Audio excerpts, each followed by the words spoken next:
திருக்குமரன் இருந்து ஸ்டார்ட் பண்ணலாம்னு நினைக்கிறேன். திருக்குமரன் வந்து என்னுடைய அசிஸ்டன்ட் இருந்தவர். கஜினி படம் என்னோட ஒர்க் பண்ணாரு. அதுக்கப்புறம் ஏழாம் மாதிரி ஒர்க் பண்ணாரு. இன்னும் நிறைய படம் துப்பாக்கி ஸ்கிரிப்டில் ஒர்க் பண்ணாரு. நிறைய படங்கள் எங்கிட்ட ஒர்க் பண்ணியிருக்காரு. ரொம்ப நெருங்கிய என் மனசுக்கு பிடிச்சவர் அவர். அப்போ திருக்குமரன் இருந்தார். இப்போ கிறிஸ் திருக்குமரன் ஏதோ கிறிஸ்டோபர் அப்படின்ற லெவலில் இருந்தார். ஒன்றும் இல்லை, அவங்க அப்பா பேர் கிருஷ்ணமூர்த்தின்னு நினைக்கிறேன். அதை சுருக்கி அப்படி முன்னால் வச்சு ஒரு ஃபீல் கொடுத்துருக்காரு. ரொம்ப திறமையானவர். திடீர்னு இந்த டைட்டில் வந்து ரெட்டத்தலை வந்து நான் பண்ணணும்னு வச்சு ரொம்ப நாளாக என்னோட ட்ரீமாக வச்சுருந்த ஒரு டைட்டில். அது திடீர்னு வந்து இவர் வந்து சார் அந்த டைட்டில் எனக்கு வேணும்னு கேட்டார்.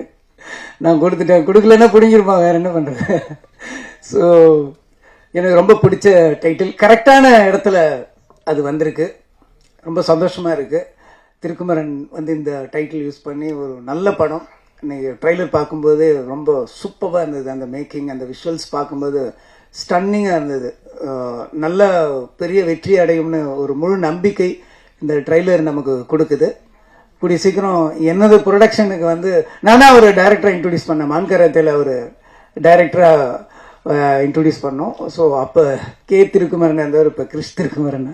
கொஞ்சம் அது ரொம்ப சந்தோஷமாக இருக்குது.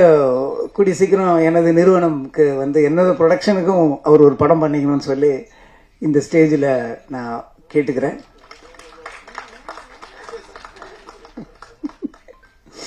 ஒன்று வந்து மான்கரத்தை போய் நான் அந்த 3 ஃபிலிம் டீல்னு ஒன்று போடுவாங்கல்ல ஹிந்தி படத்தில், மொத்தமாக அடிமை சாசனம் மாதிரி ஒன்று அப்பயோ வெளியே விட்டு தப்பாச்சு. ஸோ திருப்பி என்னுடைய கம்பெனியில் வந்து ஒரு படம் பண்ணணும்னு சொல்லி நான் வேண்டி விரும்பி கேட்டுக்கிறேன்.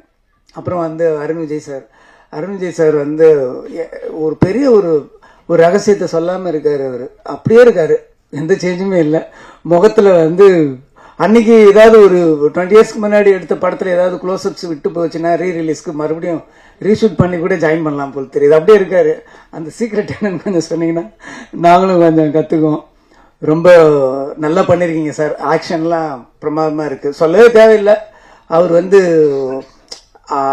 எண்ணெய் எறிந்தாளுக்கு முன்னாடி வரைக்கும் ஒன்று இருந்தார். ஆஃப்டர் எண்ணெய் எறிந்தாளுக்கு பின்னால் அவரோட வளர்ச்சி வேற மாதிரி இருக்கு. அவரோட ஸ்கிரிப்ட் சாய்ஸ் எல்லாமே ரொம்ப நல்லா இருக்கு. ரொம்ப கடினமான உழைப்பாளிங்கிறதுல சந்தேகமே கிடையாது. ஏன்னா என்கிட்ட ரொம்ப நாளைக்கு முன்னாடி ஒரு வீடியோ காமிச்சாரு. அந்த வீடியோவில் பார்த்தீங்கன்னா ஃப்ளைட்ல இருந்து ஜம்ப் பண்றாரு. எப்போ போய் ஃப்ளைட் நம்ம கார்ல இருந்து ஒழுங்காக இறங்கிறதுக்கே கஷ்டப்படுறோம். நம்ம ஒரு வந்து ஃப்ளைட்ல இருந்து அதை போய் ப்ராக்டிஸ் பண்ணி வேற ஒரு கண்ட்ரியில் போய் ப்ராக்டிஸ் பண்ணி ரியலாக இப்போ அதை ரிலீஸ் பண்ண நம்மலாம் ஏன்னுவோம். அந்த அளவுக்கு அது நம்ம பார்த்து ஒரு 15 இயர்ஸ்க்கு முன்னாடி பார்த்தேன்னு நினைக்கிறேன். அந்த அளவுக்கு ஒரு ஹார்ட் ஒர்க்கர். அவருக்கு வந்து சினிமாவில் இன்னும் நிறைய இடங்கள் காத்துட்டு இருக்கு. இன்னும் நிறைய வளரணுன்றது என்னோட மனப்பூர்வமான வேண்டுகோள், வாழ்த்துக்கள். நல்ல திறமைசாலி, அதே மாதிரி சின்சியர். இன்னைக்கு இது 2 காம்பினேஷன் அமையிறது வந்து கஷ்டம். அதனால வந்து அருண் விஜய் சார் வந்து இந்த படம் ஒரு பெரிய பிரேக்காகவும் இன்னும் அவர் அடுத்த கடத்துக்கு கொண்டு போகிற ஒரு படமாகவும் இருக்குன்றத நான் வாழ்த்தி கேட்டுக்கொள்கிறேன்.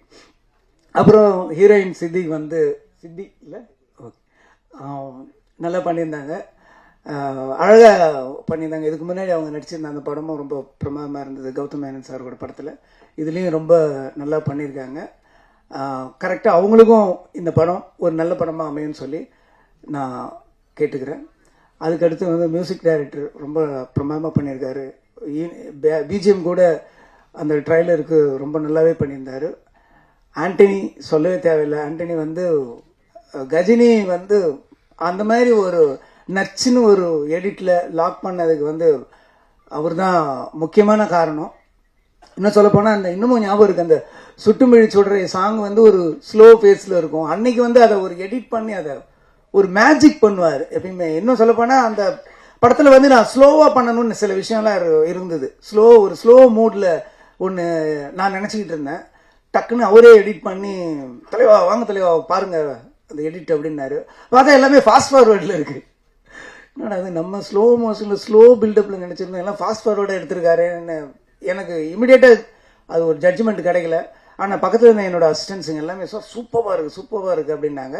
ஸோ என்னோட விஷனை வந்து வேற மாதிரி கஜினி படத்தில் பண்ணாரு.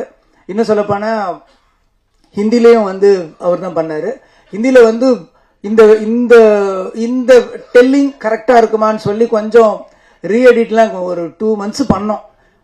கடைசியா 2 months கழிச்சு கரெக்டா ஆண்டனி சாரோட வெர்ஷன்லயே போயிடலாம் அப்படின்னு சொல்லி இமிடியேட்டா அந்த வெர்ஷன் போனோம். ஸோ அந்த அளவுக்கு வந்து எடிட்டிங்ல ஒரு மூடும் நம்ம எடுத்ததையே வேற மாதிரி நம்ம காட்டுற ஒரு மெஜிஷியன் சொல்லலாம் ஆண்டனி சார். டிஓபி எல்லாமே ரொம்ப நல்லா பண்ணியிருக்காங்க. ஆக்ஷன் சீக்வன்ஸும் ரொம்ப நல்லா இருக்கு. சாங்ஸ் லிரிக்ஸ் எல்லாமே ரொம்ப நல்லா இருக்கு.